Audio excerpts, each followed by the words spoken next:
Ini ya, ada instrumen, ada teknik pengumpulan data, dan teknik analisis datanya seperti apa. Di teknik analisis data itu biasanya berhubungan sama kerangka analitisnya tadi. Ini adalah yang paling penting dalam melakukan penelitian kualitatif, karena di sini akan digunakan sebagai pedoman dalam melakukan analisis data, baik itu data tes ataupun data wawancara.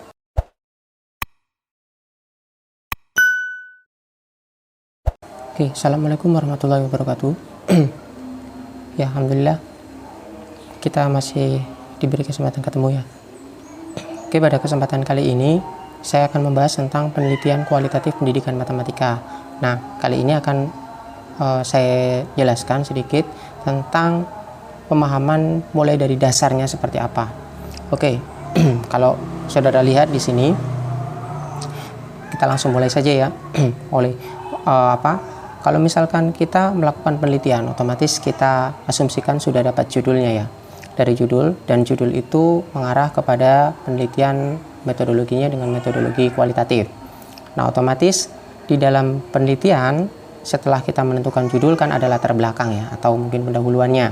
Nah, di bagian latar belakang itu kan ada yang namanya rumusan masalah. Untuk sebelumnya, untuk penyusunan latar belakang, kalian bisa melihat di video saya yang lain tentang bagaimana cara menyusun latar belakang. Nah, di sini di rumusan masalah otomatis kan berupa pertanyaan, yaitu di rumusan masalah itu untuk dijawab. Nah, dalam menjawab rumusan masalah tentunya kita membutuhkan suatu data. Nah, data itu bagaimana kita memperoleh data ini masih gambaran secara umum tentang penelitian ya, belum ke kualitatifnya. Nah, di sini otomatis dalam menjawab rumusan masalah kita membutuhkan apa itu yang namanya data. Data itu kan kita peroleh, nanti kita dapatkan, kita cari ya datanya. Nah, untuk mendapatkan data itu apa yang kita butuhkan, yaitu instrumen atau alat yang digunakan untuk mengumpulkan data penelitian itu sendiri, yaitu atau instrumen penelitian. Seperti ini ya, saudara bisa lihat di sini. Nah, rumusan masalah itu untuk dijawab. Untuk menjawab butuh data. Data diperoleh dari apa? Dari instrumen pengumpul data. Nah, apa instrumen yang digunakan ya? Bergantung dengan penelitiannya. Ada yang instrumennya pakai tes, ada yang pakai angket, ada yang instrumennya dengan menggunakan wawancara, atau yang lain. Nah, setelah kita memperoleh data itu tadi, kan ada instrumen pengumpulan data, nanti data yang kita peroleh itu kita analisis.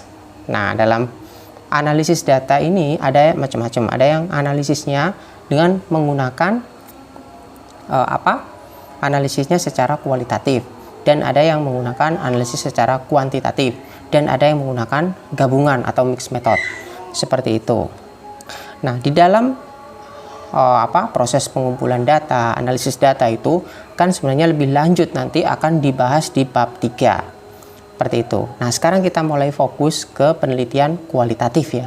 Nanti ada contohnya, jadi tenang saja. Saya harap saudara mengikuti rangkaian video ini secara full agar mendapatkan pemahaman yang utuh. Nah, di sini kan seperti tadi ya, ada judul, latar belakang di kajian pustaka. Nah, yang paling penting di kajian pustaka dalam penelitian kualitatif adalah sumber rujukan tentang kerangka analitiknya atau mungkin indikator ya dalam analisis. Karena berbeda dengan penelitian kuantitatif. Di penelitian kualitatif itu instrumen utamanya adalah peneliti. Jadi kayak misalkan pedoman wawancara dan lain sebagainya itu adalah instrumen bantu. Karena di sini instrumen utama adalah peneliti. Oleh karena itu dalam melakukan analisis otomatis kan ada unsur subjektivitas. Untuk menghindari unsur subjektivitas itu sendiri, oleh karena itu kita harus memakai kerangka analitik atau indikator dalam melakukan analisis. Seperti itu. Contoh, misalkan penelitiannya ada yang judulnya analisis berpikir kritis. Nah, berarti ada kerangka analisis tentang berpikir kritis. Terus analisis atau profil kesalahan. Nah, berarti ada kerangka analitis tentang kesalahan. Terus atau mungkin analisis berpikir kreatif. Nah, berarti ada kerangka analitik tentang berpikir kreatif seperti itu. Nanti bagaimana contoh kerangka analitisnya saya akan membahas lebih lanjut. Jadi tolong dilihat secara utuh. Seperti itu. Nah, di sini di metodologi penelitian itu pasti yang dibahas adalah tentang instrumen. Instrumen apa yang digunakan. Nah, karena instrumen di sini kan instrumen utamanya jelas ya untuk penelitian kualitatif adalah peneliti, dan instrumen bantunya itu tadi bergantung dengan apa yang kehendaki oleh peneliti. Nah, terus ada teknik pengumpulan data di sini ya. Ada instrumen, ada teknik pengumpulan data, dan teknik analisis datanya seperti apa. Di teknik analisis data itu biasanya berhubungan sama kerangka analitisnya tadi. Biasanya ada yang di skor dan sebagainya. Nanti kita akan lihat contohnya seperti apa. Nah, agar lebih jelas biasanya di dalam metodologi penelitian itu kita gunakan diagram alir ya, atau diagram alur berpikirnya, atau diagram alir penelitian ya. Kita kenal biasanya diagram alir penelitian. Contohnya misalkan seperti ini. Nah, pertama misalkan pengembangan instrumen, maksudnya instrumen bantu ya. Bergantung nanti instrumen apa yang digunakan. Misalkan instrumennya adalah tes, wawancara gitu ya. Nah, berarti misalnya instrumennya ada 2, itu instrumen bantunya. Terus habis itu, pertama kan pasti pengembangan instrumen dulu. Karena dalam melakukan penelitian, kita nggak bisa langsung pakai instrumen langsung ya. Pasti harus melalui proses validasi dulu instrumennya itu. Instrumennya udah valid atau belum, minimal validasi. Setelah instrumen dikatakan valid, maka kita bisa lanjut ke tahap selanjutnya. Ini contoh ya, contoh diagram alir. Mungkin ada yang berbeda nanti, tapi tidak. Ini sebagai acuan saja, sebagai contoh. Terus kalau sudah valid, maka kita lakukan pengambilan data. Tergantung datanya apa. Kalau data wawancara ya berarti kita lakukan wawancara. Kalau datanya tes ya kita beri tesnya itu tadi berdasarkan instrumen yang tadi. Instrumennya apa? Instrumen pedoman wawancara sama instrumen tes. Seperti itu. Setelah itu kan kita dapat 2 data ya kan. Yang pertama data wawancara sama data tes. Nah, ini yang penting di dalam penelitian kualitatif itu ada yang namanya reduksi data. Datanya kan banyak, otomatis kita tidak membutuhkan data itu dalam bentuk yang seminimal mungkin, sehingga kita dalam menganalisis itu lebih mudah. Oleh karena itu dilakukan reduksi, data yang nggak penting dibuang, data yang penting diambil, seperti itu. Jadi setelah data itu terkumpul, maka biasanya dalam penelitian kualitatif itu ada yang namanya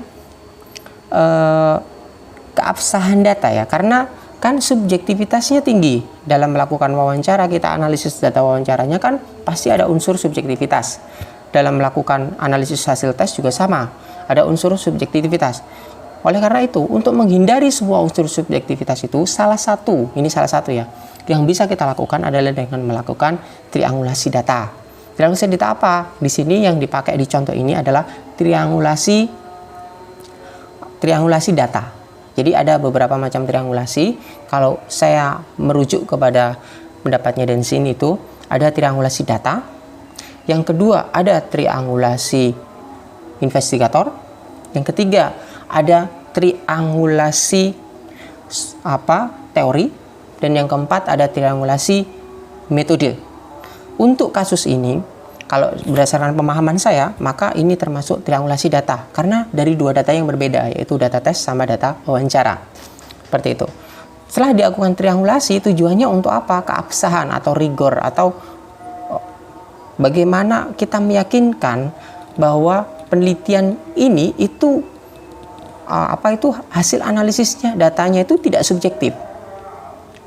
Jadi pentingnya triangulasi di sini, karena dalam melakukan penelitian kualitatif biasanya unsur subjektivitas sekali lagi tinggi, seperti itu. Nah, untuk meyakinkan peneliti lain bahwa kalau kamu mengikuti saya hasilnya ini ya itu, maka dilakukan triangulasi itu atau keabsahan datanya. Lalu didapatkan hasil dari analisis itu tadi. Oke, sekarang kita masuk ke contoh. Di sini saya ambil contoh dari jurnal ya, di mana judulnya adalah di jurnal Axioma di sini, jurnal Program Studi Pendidikan Matematika, jurnal Axioma. Judulnya adalah Profil Berpikir Kritis Calon Guru Matematika dalam Pembuktian Teorema Geometri. Udah jelas dari judulnya adalah profil. Di sini dari profil ini pasti biasanya penelitiannya, analisis datanya adalah tipe kualitatif. Terus berpikir kritis. Nah, bagi nanti pasti kerangka analitisnya di sini. Nah, ada kerangka analitis profil berpikir kritis. Oh ya, nanti untuk jurnal ini link untuk downloadnya saya sertakan di bawah. Jadi kalian bisa mendownloadnya dulu untuk bisa memahami lebih lanjut. Nah, calon guru matematika dalam pembuktian teorema geometri. Nah, seperti ini. Jadi udah jelas, sebenarnya simpel sekali, yaitu kerangka analitis yang dibutuhkan adalah berpikir kritisnya. Kerangkanya harus ada. Karena kita nggak mungkin pakai kerangka sendiri, biasanya kita merujuk dari orang lain. Seperti itu, dari peneliti yang sudah senior. Nah, oke, kita mulai korek atau kita mulai mendalami ya. Mungkin kalau mau kita dalami mungkin dari sedikit-sedikit ya, dari pendahuluan. Nah, dalam pendahuluan ini tentunya ini sebenarnya bukan di metodenya. Di pendahuluan di sini harus ada state of the art. Yang paling penting yaitu apa? State of the art dalam penelitian, dalam pendahuluan atau latar belakang adalah posisi riset. Kita mengunggulkan riset kita itu seperti apa? Kenapa riset ini itu penting? Di sini ada bisa dibaca di bagian di sini. Nah, ini alasan-alasan kenapa penelitian ini penting ya. Di sini, nah, saudara bisa lihat di bagian di sini. Nah, beberapa penelitian tentang berpikir kritis telah banyak dilakukan. Dan bla bla bla disebutkan, penelitian-penelitian yang diteliti selama ini hanya pada proses berpikir kritis dalam penyelesaian atau pemecahan masalah matematika, bukan pada pembuktian. Jadi dia mengunggulkan, oh ternyata penelitian dia itu penting karena apa? Di pembuktian. Karena sebelumnya di penelitian-penelitian sebelumnya itu belum ada yang tentang pembuktian. Oke, jadi ini adalah state of the art-nya dalam penelitian ini. Jadi dia mengunggulkan, oh posisi riset saya itu dari riset-riset yang sudah ada seperti ini. Di samping sebelumnya dia jelaskan tentang pentingnya tentang pembuktian, pentingnya tentang berpikir kritis dan sebagainya. Oke, langsung saja masuk ke metodologinya saja, langsung ya. Karena di sini ya. Nah, nanti akan muncul kerangka analitisnya seperti apa. Nah, di metode penelitian, oke, kita bahas pelan-pelan ya di metode penelitian. Penelitian ini menggunakan pendekatan kualitatif, jelas ya, pendekatannya kualitatif. Kenapa? Karena datanya nanti data kualitatif. Penelitian ini bertujuan mendeskripsikan kemampuan berpikir calon guru dalam membuktikan teorema geometri. Jadi udah jelas tujuannya ini. Pasti rumusan masalahnya adalah bagaimana profil pembuktian ya, teorema profil berpikir kritis mahasiswa calon guru dalam pembuktian teorema geometri seperti itu.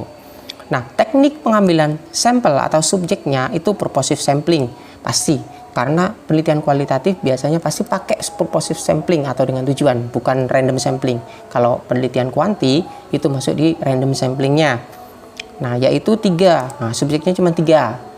Nah, terus di sini nah, bla bla bla disebutkan. Nah, ini ada subjeknya 1, 2, 3 dengan dikode subjek pertama S1, S2 dan S3 untuk subjek ketiga.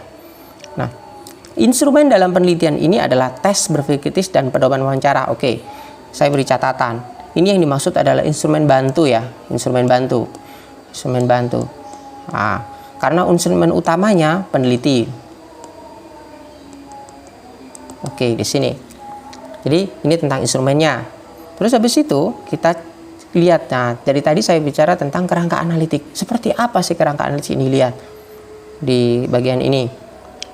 Nah, triangulasi sumber, dia menggunakan, oh ya sebelumnya itu dia proses triangulasi yang digunakan adalah triangulasi sumber. Di sini saya ada catatan sedikit ya, kayak saya kurang setuju dengan ini. Kenapa? Kalau saya merujuk kepada Denshin, berdasarkan pemahaman saya, triangulasi seperti ini termasuk triangulasi data. Jadi dari 2 data yang berbeda seperti itu. Tapi apapun itu tetap sah ya, atau mungkin pemahaman saya ada berbeda pemahaman dengan penulis di sini. Tapi yang penting di sini dia menggunakan triangulasi untuk menunjukkan bahwa hasilnya adalah sah seperti itu. Nah, di sini adalah menggunakan indikator berpikir kritis menurut P21 partnership ini. Nah, di sini. Oke, jadi ini adalah kerangka analitik.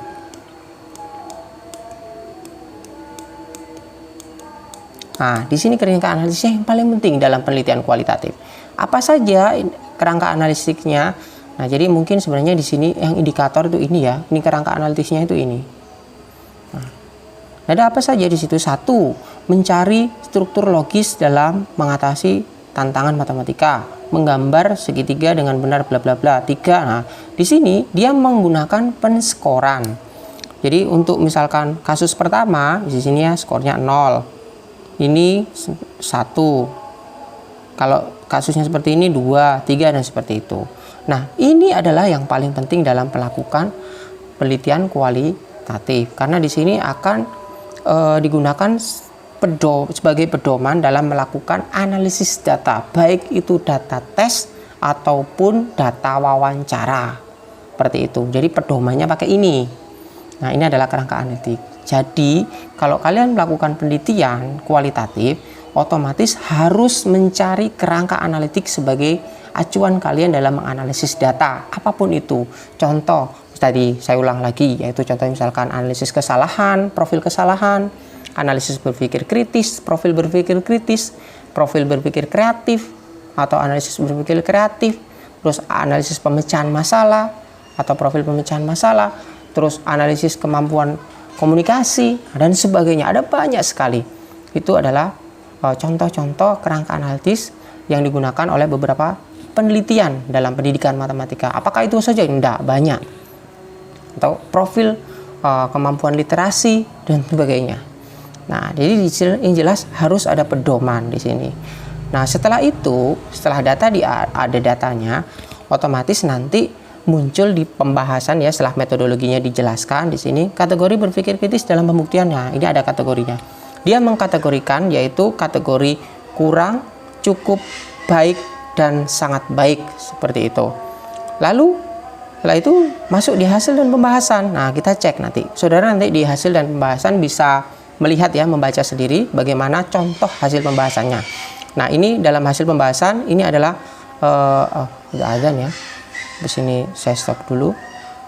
Ini hasil data wawancaranya, terus data tesnya. Dia bandingkan, triangulasi, kesimpulannya seperti apa. Nah, jadi ini kesimpulannya seperti ini. Misalkan tabel S1 kemampuan berpikir kritisnya. Nah, ini ada. Nah, ini adalah hasilnya. Terus dia menyimpulkan. Ini hasil ya. Lalu di pembahasan, kebetulan dalam penelitian ini hasil dan pembahasan digabung. Dalam menuliskan pembahasan itu harus dikaji dengan teori.